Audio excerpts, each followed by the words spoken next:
wanted to give everybody an update on Matt Hardy, and that is most importantly, Matt is okay and looks like Matt's going to be okay. What happened with Matt was Matt had taken a fall in the match, and I stopped the match, paused the match, and sent the doctor to check on him. And I was concerned that Matt could be hurt, so I rang the bell to pause the match. And then when the doctor checked on him, the doctor had passed him and cleared him on the protocol. He checked with Matt, and then Matt had come back after, and he's passed the concussion protocol, and he's doing okay. I spoke to him right after the match, and then again just now. He went as a precaution to the hospital just for tests to check out that he's okay, but it looks like he's okay, which is why the doctor cleared him to continue.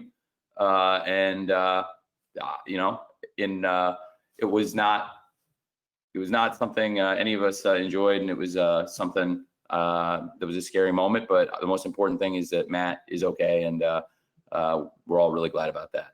And thank you very much to everybody for giving me a moment to say that. Thank you.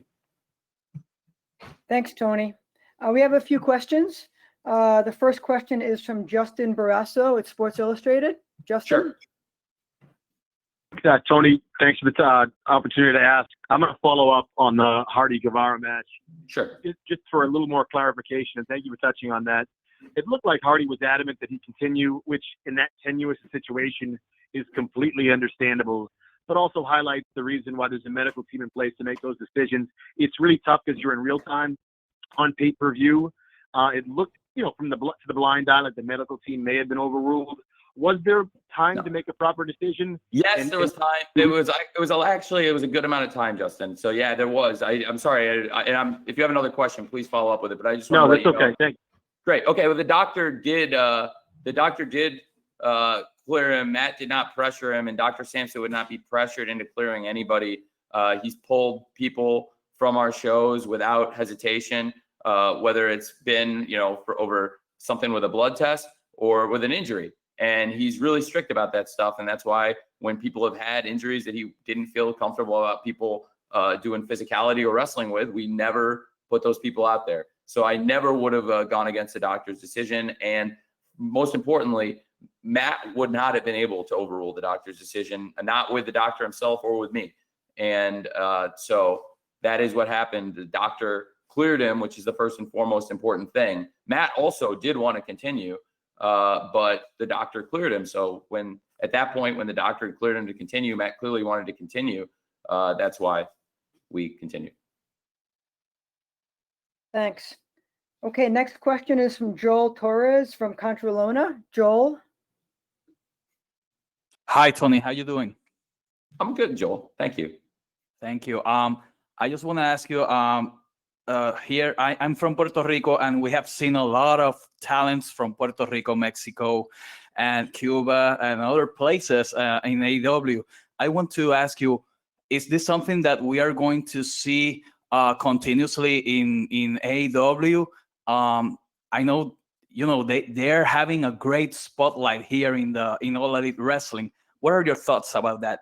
Thank you so much for saying that. I love all the performers that are classified under what you said. I think we have some great performers with the background that you are interested in, and I think it's great that you like those wrestlers. I definitely think you'll see a lot more of Santana and Ortiz, the Lucha Brothers, and Sammy and other people. I think you're referring to the Lucha Brothers. I think are two of the best luchadors in the world. They're a great tag team, but I think they're both great singles wrestlers. And I am a big fan of Lucha Libre. And, I'm always on the lookout for the next big luchador. And so as far as performers from Mexico, we do keep an eye on them. We've worked with AAA in the past. I also watch a lot of CMLL, both, recently and historically. I've watched a lot of CMLL over the years. And in Puerto Rico has got a great history of wrestling. And absolutely, I'd love to get stars from Puerto Rico too. That's a great question. Thank you. Thanks, Tony. Next question is from Connor Casey at Comic Book. Hey, Tony, appreciate you doing this tonight. Really, really awesome show. John mentioned it during his interview just now. I talked to Kenny a couple weeks ago. He said the same thing. And then it's the humidity there in Jacksonville has been a bit debilitating.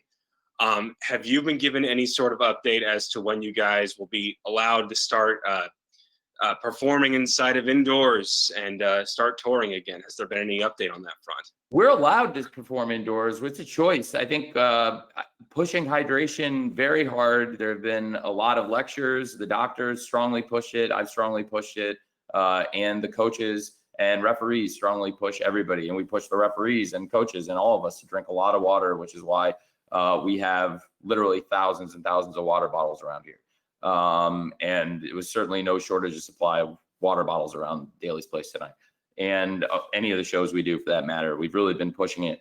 And, you know, the heat and humidity is in the summer, typically very high in Jacksonville, but COVID-19 has been, you know, first and foremost, in addition to really, you know, I mean, to be honest with you, I think it's better to be outdoors and try to manage the heat and utilizing, you know, hydration. This is the same environment many football teams play in, and teams play outdoors. But furthermore, outdoor, the risk of the spread of the virus is far lower. And everybody here has been tested. But for safety, I think the best thing to do is run outdoor shows. And we've been running outdoor shows for months. And I think it's the best environment, even though there are some drawbacks with obviously the climate. Frankly, being outside in the open air is a big positive for what we're trying to achieve and keep everybody safe and minimize the spread of COVID. Thanks. Next question is from Bill Apter at One Wrestling. Bill. Tony Khan. Hey, Bill. Good to see you. So I have two really quick questions. First of all, you said that you were going to go out and put on the best pay-per-view. Was this that pay-per-view you dreamed about? It was a great pay-per-view. Yeah, I thought it was a great All Out, and this was a pay-per-view I dreamed about. I had a scary moment. We all had a scary moment. I was scared for Matt. I've never rang the bell on a match before, and never paused a match before, and never been in that position. We've sent the doc out many times to check on people, but never where I was going to stop the match until I knew that it was good to continue and had the okay from both the wrestler and the doctor. And Sure. that was a scary moment. But so I thought it was a great show. In terms of the rest of the show, I loved it. I'd love to talk about everything else. You know, we've talked about that, and I can still talk about that. But you know, I'd be remiss if I didn't talk about the main event that just came on. Jon Moxley and MJF. It was just unbelievable. Those guys had such a great match, and I'm really happy for both of them because that was a great pay-per-view main event. Again, being outside, you know, it was a big show. There were a lot of big matches. It was a very hot night. There was some crazy stuff. I mean, between you know, obviously us having a scary moment with Matt, and then you know, fan trying to make a beeline at John. And thank God, security. That's, you know, at all sporting events, that's why you have to have a ton of security. And here we brought a ton of security, and for the safety of the performers. Also, frankly, we had an increased security presence to enforce mask wearing. And we had a great team up there, and the AEW staff actually were the ones that were on top of that, and they did a great job. So that was a great moment. But in terms of the wrestling, yeah, I loved this pay-per-view. Britt Baker and Swole, what they did was, I thought was really fun. It was their limitations. Britt was coming off of serious leg injury and hadn't done any physicality until this past week. And that was why, you know, for a lot of reasons, I think it made a lot of sense to protect her in this match. But at the same time, I thought her ideas were great. And I thought it may be a polarizing match for some people. I really enjoyed it. And I thought for all the people that wanted to see it on the pay-per-view, it'd be great. And the Young Bucks match was excellent. The Jurassic Express and the Young Bucks have incredible chemistry. We've seen them in the 6-man tag recently. It was excellent on Dynamite. And I thought that really that was a great match to start the live part, you know, live in Daly's Place aspect of All Out. And then I really, really loved the world title matches across the board. Shida and Thunder Rosa was tremendous. Thank you, Billy, for putting something together and sending your champion, Thunder Rosa. I thought she did very well. And then the world tag team title match was tremendous. I really, really enjoyed it. It was everything I think we thought that title match could be. And FTR, great tag champs. And then Moxley and MJF killed it. I thought they were awesome.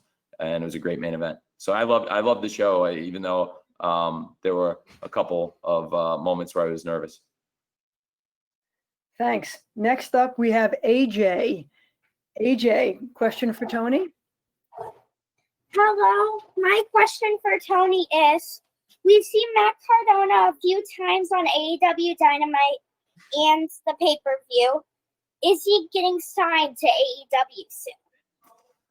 It's a really good question, AJ. That's like you've got a great question, and we'll see. But we'll have to see. I can't say 100%. I can't speak for Matt, but I can speak for us that I've had a great experience working with Matt, and I hope he's really enjoyed it here. And I think Matt would be a great person in AEW, but we'll have to see. It's not done yet either way. But it's a great question, AJ. Thank you, man. Okay, we've got John Alba from Spectrum Sports. Hey, Tony, I really appreciate you taking the time. Quickly on the first front, one more thing on Matt Hardy. Was there any hesitance to allow him to climb the scaffolding after you did stop the match? I understand he did pass the protocol, but to still have him work such a dangerous stunt after that. And then you had mentioned that the Thunder Rosa match was the one that you had been really most looking forward to. What kind of precedence would you have on working further with Thunder Rosa down the line? Okay, sure. I'll take the first question first, I guess if that's okay. As far as that goes, yes, I was extremely concerned about that because I knew that was going to happen. So yeah, I was very concerned about that, and that's why I paused it, because I didn't feel good until I got a clearance that this is definitely okay with you to do that. And so that's why I paused the match, which again we've never done. But I thought, given what was ahead and what he would probably want to be doing in this match, I would be on very cautious by sending the doctor to check. And like I said, it was a nervous moment and a scary moment, but that is why, like you said, knowing what these guys do and what they were thinking, I wanted to be sure that he was cleared to keep going. And then on Thunder Rosa, I think she's tremendous. I would love to bring her back. I can't speak for the NWA if they'd like to send her back, but she's a great wrestler and she's a great credit to her company. And she did not win the AEW title tonight, but I think she is a great champion, and I would love to work with her again. It's not all up to me, but if I could work something out with Billy, I'd love to have Thunder Rosa come back. Next question is from Stephanie Franchome from Steel Chair. Hi, Tony. Hi, Stephanie. Sorry, 6:30 in France, so I'm a little out there. Wanted to talk about the Tooth and Nail, because when we did the media call on Thursday, we were talking about from the main show, you pushed it to Dubai, and finally we learned yesterday or today that it was coming back to the main show. So what happened and what made it this extraordinary moment? I'm going to the dentist on Monday. I will fear it forever. But what made this change? What made this change happen? Thank you.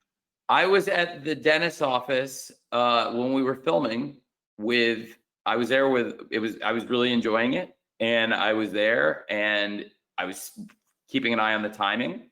And after we'd finished filming, I looked at the timing of it, and I know what was in the show, and I wanted to be conservative. And I also felt like going into it, I wasn't sure how much Britt was going to be able to do. So if it was going to be something where I didn't feel comfortable asking people to pay for it, I wouldn't have put it on the show. And that's why I didn't want to take a chance. It was definitely for storyline and for a lot of reasons. It was something we wanted to do. And I thought it was a great moment for Swole. And I thought it was an incredible performance by Britt. And I was really happy for both of them. And as I was there watching it and we'd gone through this, they were doing such an amazing job, the two of them. And I was there, with Kenny Omega, Jerry Lynn, and Dustin Rhodes and a camera crew. And I thought about it and I looked around and I had my, my show format and I timed the shows and I looked through and said, you know what, let's put this on the main show. I think I'm going to do it. I really like what they're doing. I think this was a great match. And now that I know that there's time and we can work it in, then yeah, let's do it. And I think you saw it was a long show tonight. And I just wanted to make sure that we'd be able to actually literally fit it in the pay-per-view window. And we were able to, and it was great. And most importantly, they got through it. And I was really glad Swole got such a big win. And I was happy for Britt that she's cleared to come back. And she had this big match that I thought, even though she didn't win the match, she was showcased in such a unique way. And there's nobody else in wrestling that could have done what she did in this match. She's like the horror movie villain in so many ways, the evil dentist, but also she's just a great performer. She's a great wrestler and a great person. But that's why I changed my mind. Thanks. We've got Sean Leilas from Monsters and Critics. Hey, Tony, how you doing? Good, Sean. Thanks, man. Enjoyed the show. It's hard to believe it's been almost a year since the TV show started, Dynamite. I mean, you're coming up on your second year now, starting up. I was looking at some of the new people you guys have signed. I was listening to Homicide on Chris Jericho's podcast, talk about how he came in and wrestled Cody, and he impressed you guys. You guys gave him a job. I mean, he had just sold his boots and his tights just to pay rent, and now he has a contract. He's able to actually. Yeah, I said Homicide. I think I didn't mean Homicide. You said Homicide, but I knew you meant Eddie Kingston. Yeah. Eddie Kingston. But talk a little bit. I mean, he was the. We have the other guys from that. We have the other guys from that LAX thing. Yeah, LAX. Yeah. So Eddie, we don't call him that here, but that's what. No, you don't. You don't. That's true. Eddie was the last one eliminated in the Battle Royal. So I mean, that was a pretty big deal for him. Talk a little bit about him. Talk a little bit about some of the new wrestlers that you brought in that were competing on the pay-per-view tonight as you're going into this second year on TV. We have really good eyes for talent around here. The people that work here do a great job scouting, and people make suggestions. And it's not that easy to get hired here. I think, especially at this point through the pandemic, people are getting hired on merit. And Eddie's a great example. I've talked at length about Ricky, but with Eddie, it was a similar situation to with Ricky Starks. Cody had come in with ideas for possible opponents that he could work TNT title matches with, and I looked at his lists. The first wave, by far my favorite name in that first batch was Ricky Starks, and then we got into another one, and I really liked Eddie Kingston. I'd never met either one of them. Eddie's work I was much more familiar with in a lengthier career, but I'd seen both of them. Actually, I'd seen both of them on the NWA also. And, I really like both guys, but I wanted to see in person before we made a big commitment, and both guys just crushed it. I mean, it was really like a tryout match, and we do stuff like that all the time. Bring people in and give them an opportunity to sink or swim. And frankly, even if you don't sign somebody, it doesn't mean they sank. You really, really, really have to swim at a very, very, very high level to walk back and have me, want to sign somebody like that. And, in case of Eddie, I thought he was great in the match. And also it was a situation where we have the Lucha Brothers who, Pac is in England. And I thought Eddie could work a storyline with them. And Eddie would also be great with the Butcher and the Blade. Butcher and the Blade and the Lucha Brothers were in the 8-man at Fyter Fest with FTR and the Young Bucks. And so I just had a light bulb after the match. Originally, Ricky was a little bit more of a light bulb. Ricky was in the ring with Cody.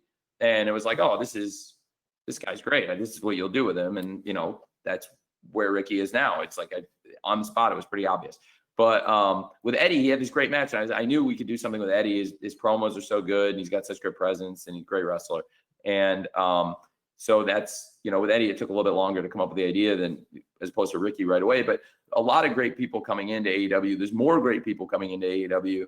I think we've got something fun planned for Wednesday. I think everyone will enjoy speculating on who Kip Sabian's best man for his wedding might be. And the wedding is a ways off. I think we have the bachelor party first, but that's going to be fun. And I'm constantly looking at new talent. We have great eyes here. I can't say enough about Cody and the Young Bucks and Kenny, all the people that they've suggested, Jericho too. So many of the top people here are people that they brought up in the first place, and those people have done an amazing job. And I'm really proud of the system we have. Great. Next question, Scott Fishman from TV Insider. Hey, Tony, how's it going? Good, Scott. How are you? Good. So we talked about Thunder Rosa and just the great match that she had with Shida. Fans are so passionate about women's wrestling. A lot of fans have wanted to see more women's wrestling on Dynamite and other AEW shows. What do you say to them about kind of just finding the balance of women on the show and having those women's matches, but also making it matter as well?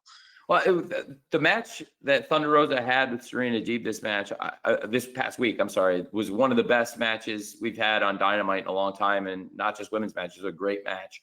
Might have been the match of the night, and it was really, really a tremendous match. And I think we got to keep consistently great matches like the ones we've been having. And for me, I am always looking to add more programming. I would always like to add more hours of programming.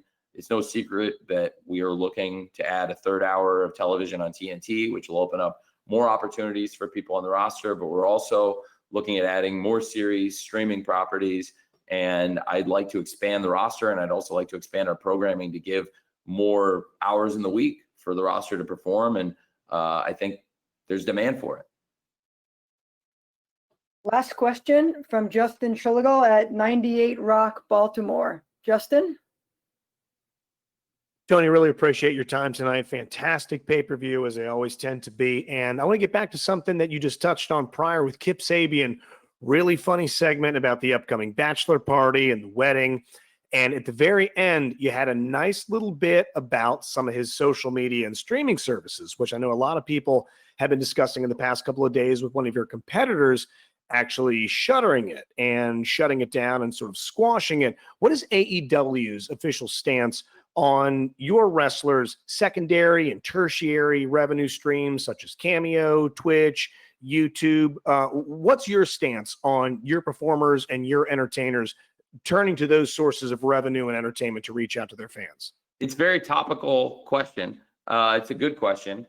And it's come up recently for a lot of wrestlers. For our people, I don't want people to be concerned that I'm going to stop them from trying to monetize their Twitch or even, appearance money and things of that nature. I think there are gray areas, and I think, all of these different mediums, all these platforms are different, and I'd probably have different answers on different platforms. I think some sponsorship stuff is a gray area.